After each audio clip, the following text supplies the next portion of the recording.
guys, welcome and welcome back to my channel. In this video I'll be telling you about all the high maintenance things I do to look low maintenance. मतलब ये weekly भी हो जाता है, कई बार monthly भी हो जाता है, as per the need customise मैं कर लेती हूँ.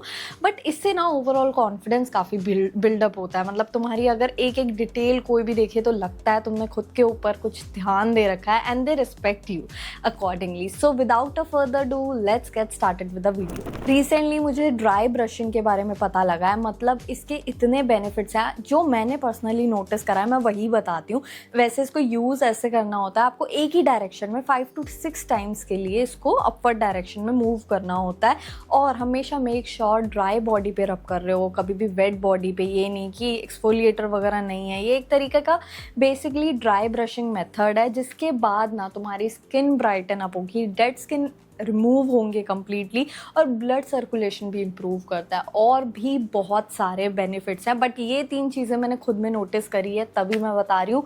It's a game changing method. और एक चीज़ जो मैं ऑलमोस्ट 2 साल से करती आ रही हूँ, हेयर ऑयलिंग और हेयर ग्रोथ सीरम्स को मैंने बहुत सीरियसली ले रखा है, तभी मेरी हेयर ग्रोथ बहुत अच्छी हो रखी है. मतलब टच वुड है वैसे तो. बट पता है क्या होता है ना, मैं एटलीस्ट वीक में एक बार ही तो हेयर ऑयलिंग कर लेती हूँ अच्छे से लगा के. Then I use a scalp massager और डेली बेसिस पे हेयर ग्रोथ सिरम मैं ज़रूर यूज़ करती हूँ, जिसकी वजह से जितना भी प्रोडक्ट है ना वो अच्छे से एब्जॉर्ब हो जाता है. मतलब इधर आपको क्वांटिटी भी गिवन है तो ये काफ़ी कन्वीनियंट रहता है. अगर तुम एक चीज़ भी चुनो तो काफ़ी हद तक तुम्हारा हेयर फॉल भी कम हो जाता है, हेयर ग्रोथ भी स्टार्ट हो जाती है. And never ever skip scalp massager. कुछ भी फैंसी सा ले सकते हो, जैसे मैंने ये वाला ले रखा है. इससे प्रोडक्ट इजीली एब्जॉर्ब हो जाता है. And hair oiling is something मैं कभी भी नहीं छोड़ने वाली हूँ, बिकॉज उससे ना बालों की स्ट्रेंथ बनी रहती है, हेयर फॉल नहीं होता, हेयर ग्रोथ भी होती है. टीथ वाइटनिंग के लिए ना I use these teeth whitening strips. मतलब वैसे तो तुम्हें क्लीन अप और चेकअप वगैरह कराने के लिए ऑलमोस्ट हर 6 मंथ्स में जाना चाहिए, but this is something I use regularly. मतलब डेली बेसिस पे तो नहीं, मैं वीक में एटलीस्ट एक बारी तो उसको ज़रूर लगाती हूँ, जिसकी वजह से कोई भी स्टेन्स होते हैं ना वो रिमूव हो जाते हैं. Also it whitens the teeth. मतलब मैंने काफ़ी ह्यूज डिफरेंस देखा है इसको लगाने के बाद. It's from Perfora. नेक्स्ट है फेशियल हेयर रिमूव करना. मतलब ये तो काफ़ी ज़्यादा ह्यूज डिफरेंस डाल देता है मेरे ओवरऑल कॉन्फिडेंस में. मतलब अगर थोड़े भी फेशियल हेयर होते हैं ना कहीं ना तुम्हारा कॉन्फिडेंस अंदर से ही काफ़ी ऐसे डाउन हो जाता है. तो ऐसा मेरे साथ है, पता नहीं किसी के साथ हो या ना हो, मैं जज नहीं कर रही हूँ बिल्कुल, बट मेरे साथ है खुद में. तो ये 2 मेथड जो है वो मैं कॉन्स्टेंट बेसिस पे यूज़ करती आ रही हूँ. मतलब लिटरली मुझे 6 to 7 मंथ्स हो गए हैं इसको करते करते. वैसे मैं एटलीस्ट मंथ में 2 बारी तो फेशियल हेयर रिमूव कर लेती हूँ यूजिंग दीज मेथड्स, जिसमें सबसे पहले है रेज़र. तुम कोई भी ऑयल ले लो, कोई क्लेंजिंग ऑयल ले लो, चाहे कोई क्रीम ले लो, कुछ भी इसे जेल फॉर्म में लगाकर देन 45 डिग्री के एंगल से इसको यूज़ कर सकते हो. बहुत ही कन्वीनियंट ऑप्शन है. जिसके बाद जितना भी स्किन केयर के प्रोडक्ट्स हैं वो भी इजीली एब्जॉर्ब होते हैं, प्लस मेकअप बहुत फ्लॉलेस लगता है इन चीज़ों के बाद.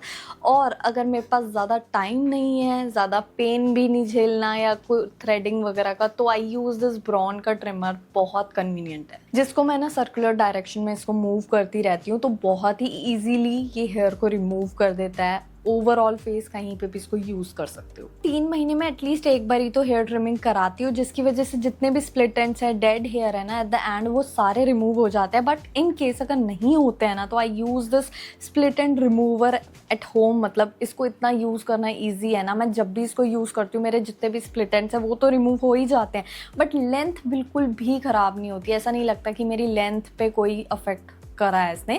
तो बहुत इजी है, बहुत मुझे लगता है मैंने इस पे इन्वेस्ट करके बहुत अच्छा काम करा है. वैसे तो मतलब लेंथ भी ख़राब नहीं हो रही है, साथ में स्प्लिट एंड्स भी रिमूव हो जा रहे हैं. मंथ में एटलीस्ट एक बारी मैं आईब्रो शेप के लिए जाती हूँ, लेकिन इन केस अगर मैं ना जा पाऊँ ना तो मैं रेज़र की हेल्प से, मतलब अगर मुझे बीच में कहीं ओकेजन आ गई, मुझे जाना पड़ रहा है, मैं ये सैलून जाने का वेट नहीं कर सकती, तो मैं नॉर्मल एक रेज़र से ही एक्स्ट्रा हेयर रिमूव कर लेती हूँ between the eyebrows, below the eyebrows जो है ना वो प्लकर भी यूज़ कर लेती हूँ कभी कभार, और अबव द आईब्रो तो रेज़र ही. ओवरऑल ना काफ़ी डिफरेंस आ जाता है आफ्टर आईब्रोज. अब मंथली मैनिक्योर पेडिक्योर कराते हो तो ठीक ठीक है, लेकिन मैं पर्सनली बोलूँ ना बजट अलाउ करता और ना मेरे पास इतना टाइम है कि मैं डेली जाकर मंथली जाकर प्रॉपर सेशन लूँ और ये वो। तो मैंने ये दोनों चीज़ें ढूंढ ली, मतलब ये फीट मास्क है और ये हैंड मास्क है जो कि मेरे को मिनीसो पे मिल गया था और ये 100 रुपीज़ में आते हैं बेयरली।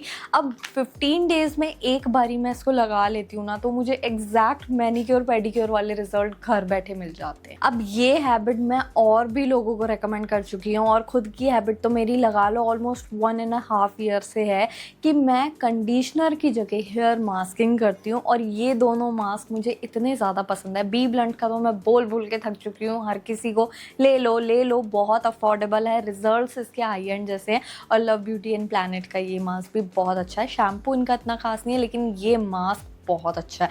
अब होता क्या है ना, मतलब ये तुम्हें ना टेक्सचर वाइज तुम्हारे बालों को बहुत स्मूथ बना देता है। तुम्हें एक परमानेंट अगर अच्छे बाल, मतलब अच्छा टेक्सचर, हेल्दी टेक्सचर चाहिए ना, hair masking at least once a week करना स्टार्ट कर दो। मैंने खुद ये डिफरेंस देखा है, तभी बोल रही हूँ। रिसेंटली ना मुझे पता लगा है जैसे हमारा स्कैल्प जब वेट होता है तो बहुत ज़्यादा से बैक्टीरियल ग्रोथ के चांसेस रहते हैं और दूसरी चीज़ ना इस स्टेज पे ना बाल एकदम ब्रिटल स्टेज पे होते हैं, सीधा हेयर फॉल हो सकता है। अगर तुमने नॉर्मल कॉम्ब वगैरह भी करा तो तुम एयर ड्राई का सोच भी नहीं सकते हो। मतलब मेरे केस में मैंने पता है क्या नोटिस करा है, हर कोई बोलता आया है मुझे शुरू से कि ज़्यादा हीट मत यूज़ कर, तेरे बाल अच्छे हैं, तू ज़्यादा डैमेज मत कर, लेकिन मैं तब भी करती आई हूँ क्योंकि मैंने जब भी एयर ड्राई करा ना 2 दिन मैक्स में मेरे बालों में ऑयल आ जाता है, ग्रीजी हो जाते हैं और उतने ही ज़्यादा झाड़ू जैसे बाल हो जाते हैं। वहीं जब भी मैं ब्लो ड्राई करती हूँ ना, मैंने ओवरऑल टेक्सचर में इतनी इंप्रूवमेंट देखी है, बाल 3-4 दिन के बाद भी इतने शाइनी और बाउंसी लगते हैं। अब मैं जैसे ये वाला ब्लो ड्रायर यूज़ करती हूँ, आज भी मैंने यही यूज़ करा है, ओवरऑल बालों में इतनी शाइन और बाउंसी लग रहे हैं बाल। अब इसको यूज़ करना उतना ही सिंपल है, अलग अलग टेम्परेचर सेटिंग आती है, ऑफ, कूल, लो, हाई। तो लो पर तुम यूज़ कर सकते हो, कम हीट डैमेज होगा, साथ में बाल भी ड्राई हो जाते हैं। मतलब 60 to 70% बालों को पहले ड्रायर से ड्राई कर लो नॉर्मली, उसके बाद यूज़ करो एक ब्लो ड्रायर। घर बैठे इतना ईजी हो जाएगा ना, बालों में अलग ही शाइन आती है। और वीक में जब भी मैं एक बारी हेड वॉश करती हूँ मैं ज़रूर इसको यूज़ करती हूँ। अब एक चीज़ जो मैं डेली बेसिस पे करती हूँ ना, वो नेल्स की केयर करना। काफ़ी लोग ना एक्सटेंशंस वगैरह कराते रहते हैं, मैं पर्सनली हर महीने कराती हूँ। कई बारी तो मुझे 15 डेज़ में भी कराने पड़ जाते हैं कि भाई नेल की ग्रोथ हो गई है, कराने पड़ेंगे। बट कुछ टाइम से ना मेरे नेल आर्टिस्ट ने मुझे रेकमेंड करा था, मैं करा नहीं पा रही थी काफ़ी टाइम तक, तब मेरी लेयर बहुत पतली हो गई थी नेल्स की। तो उन्होंने बोला मुझे नेल ऑयल आप डेली बेसिस पे यूज़ करना स्टार्ट कर दो। अब मैंने अपनी साइड टेबल पे रख दी है, जब भी मैं सोने जाती हूँ उससे पहले मैं अपने क्यूटिकल्स के अराउंड नेल ऑयल ज़रूर लगाती हूँ। अब नेल्स इतने हेल्दी हो गए हैं, बिल्कुल ना जो लेयर इतनी पतली थी ना बहुत ज़्यादा बेटर है पहले से तो। और मैं मेक श्योर करती हूँ डे में एटलीस्ट एक बार या तो नाइट टाइम में कभी भी मैं हमेशा SPF ज़रूर लगाती हूँ हैंड्स पे, क्योंकि सबसे पहला साइन जो आता है ना एजिंग का वो हैंड्स पे ही आता है, रिंकल्स वगैरह आने के चांसेस ज़्यादा रहते हैं। तो make sure to hydrate your hands too. And if you are travelling तो ये मिनी साइज़ की हैंड क्रीम भी साथ में कैरी कर सकते हो। You must have 3 to 4 products जो कि तुम डेली बेसिस पे यूज़ कर पाओ। मतलब तुम्हें कहीं जाना है ऑफिस या college, to look put together मैंने ये 4 प्रोडक्ट्स रखे हुए हैं। एक तो सनस्क्रीन टिंट, जिसके अंदर सनस्क्रीन की प्रोटेक्शन भी है, टिंट भी है, तो मैं as a coverage, as a base इसको यूज़ कर लेती हूँ। उसके बाद एक काजल ऑप्शनल है, प्रेफर करो तो ठीक है, वरना बहुत सारे शेड्स में आता है, ब्राउन भी ले सकते हो तो आजकल बहुत ट्रेंडिंग है। और एक ब्लश ज़रूर कैरी करती हूँ, तो ये ऑन द गो ब्लश है, मतलब क्रीम ब्लश है जो कि ईजिली ब्लेंड हो जाता है, हाथों से ही ब्लेंड हो जाता है, कोई ब्रश की रिक्वायरमेंट किसी भी प्रोडक्ट में नहीं है। और एक लिप टिंट जिसका स्टेन पूरा दिन लास्ट करता है, अगर मतलब इसका ग्लॉस हट भी जाए तो इसका स्टेन पूरा दिन लास्ट करता है। तो ये अपने अकॉर्डिंग तुम कस्टमाइज़ कर सकते हो, जो भी 3 से 4 प्रोडक्ट तुम्हें लगते हैं तुम्हारे लिए सूटेबल हैं वो तुम ले सकते हो। और अभी ना मैंने रिसेंटली एक एवरीथिंग शार रूटीन वीडियो भी अपलोड करी थी, जहाँ पे hair oiling, hair treatment, shampoo, conditioning plus body exfoliation और भी काफ़ी सारी चीज़ें उसमें इंक्लूडेड थी। तो वो वीडियो भी देख लेना, उसमें तुम्हें आइडिया लग जाएगा वीक में एटलीस्ट एक बार ही कैसे अपना प्रॉपर बॉडी केयर रूटीन करा जाए। I always invest in good quality basics, मतलब और कपड़े तो तुम ट्रेंडी ले सकते हो लेकिन बेसिक्स मेक श्योर करा करो हमेशा अच्छे ब्रांड से हो, चाहे वो ज़ारा हो, H&M हो, यूनिक लॉ हो या मिंत्रा पे भी और काफ़ी ब्रांड्स हैं जो कि बहुत ही अच्छे बेसिक्स बनाते हैं। बेसिक्स में क्या आते हैं, ब्लू, ब्लैक डेनिम हो गई, जीन्स हो गई मतलब, और साथ में टॉप्स हो गए black, white, brown, tank tops हो गए, कुछ ऐसे बेसिक न्यूट्रल कलर जो कि तुम अलग अलग तरह से पेयर कर सकते हो। उसमें कोई डेनिम जैकेट भी हो सकती है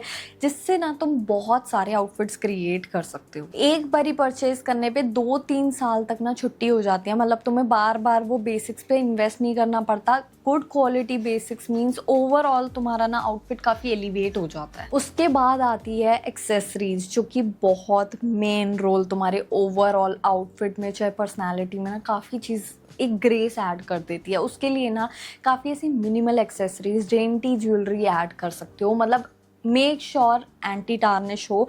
काफ़ी सारे मार्केट में ऑप्शंस अवेलेबल हैं, जैसे मिनिमल मैंने रिंग्स पहनी है वो ऐड कर सकते हो, कुछ डेंटी चेन्स ऐड कर सकते हो, वॉच ऐड कर सकते हो, हुप इयरिंग्स ऐड कर सकते हो, तो ओवरऑल ना एलिवेट हो जाता है। मैं पर्सनली काफ़ी सारी ऐसी एक्सेसरीज की मैंने ना कलेक्शन बना रखी है जो कि मैं अपने आउटफिट के अकॉर्डिंग स्टाइल करती हूँ। So these are the all high maintenance things I do to look low maintenance. अगर वीडियो हेल्पफुल रही हो so make sure you hit that subscribe button, like, comment, share, subscribe सब कर देना, and I will see you guys in my next video.